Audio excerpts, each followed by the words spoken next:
Hello, we are looking at predicting products of double replacement reactions where one of the products will be a gas. All right, and so the gases that we're going to look at, or look for, I should say, are hydrogen sulfide, carbon dioxide, sulfur dioxide, and ammonia. Now, there is a little bit that we can look for in terms of which gas will be formed. So let's take a look at this handout here.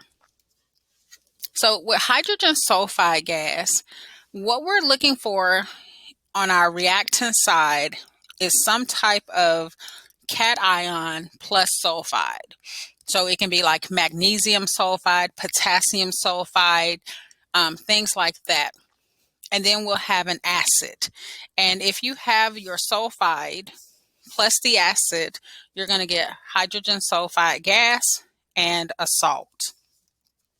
For the formation of carbon dioxide, we're going to get some type of carbonate salt. So like calcium carbonate, potassium carbonate, sodium carbonate, plus any acid.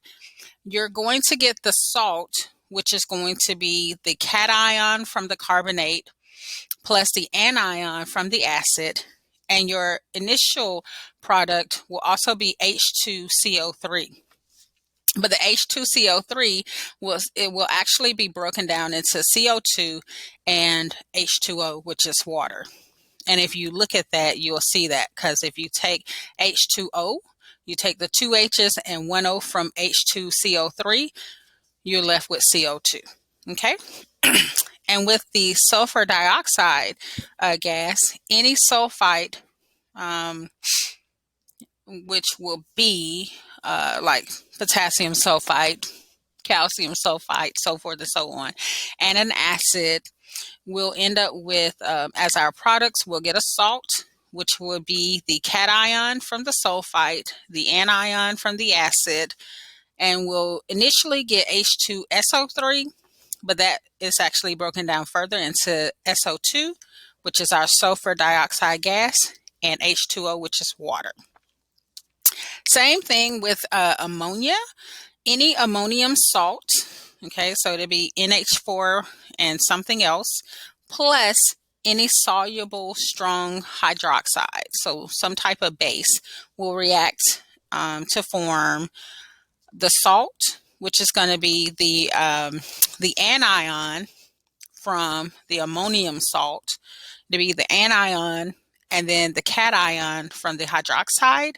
Initially, you'll get NH4OH, but that's broken down into NH3, which is our ammonia gas, and water, H2O.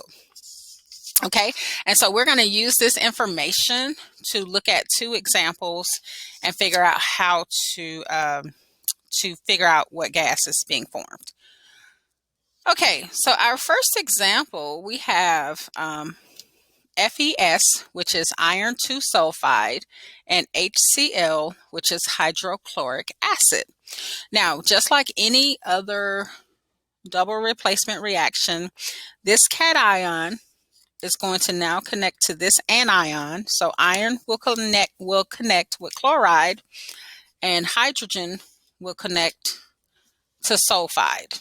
Okay, and when we rewrite that, iron 2 sulfide means iron has a charge of 2 plus, and chloride has a charge of -1. So I'm going to need 2 chlorides for the one iron cation. And then H and S. H is +1, S is 2 negative. So I need 2 H's for the one S. And then H2S is my gas. See right here, it's one of my gases. And the last thing I need to do is check my formula to make sure it is balanced. When I look at it, I see that it is not balanced. My hydrogens and my chlorines are not balanced. There's 2 chlorines, 2 hydrogens over here, only 1 over here. I put that 2 there, and my equation is now balanced. My next example, strontium hydroxide. So here I have a base, okay? And then I have ammonium sulfide. All right, so I have an ammonium salt and I have a strong base. And so I'm going to get a salt, ammonia gas, and water. I'm also going to show you the little intermediate that I get as well, okay? So let's go through. Strontium is going to connect with the sulfide. Ammonium is going to connect with the hydroxide. And initially, what you get is strontium sulfide. Strontium's 2 plus, sulfide is 2 negative. So it's going to be a 1-to-1 ratio, SRS, plus NH4, which is plus 1, OH is negative 1, NH4OH. Okay, but if we remember, that's your intermediate, okay? That's not what it stays. That's not how it's going to stay. It's going to turn into NH3 and H2O. So if I rewrite this showing that, I'm just going to put it here on a different sheet. I'm just going to rewrite. Let me rewrite this. SrOH2 plus NH.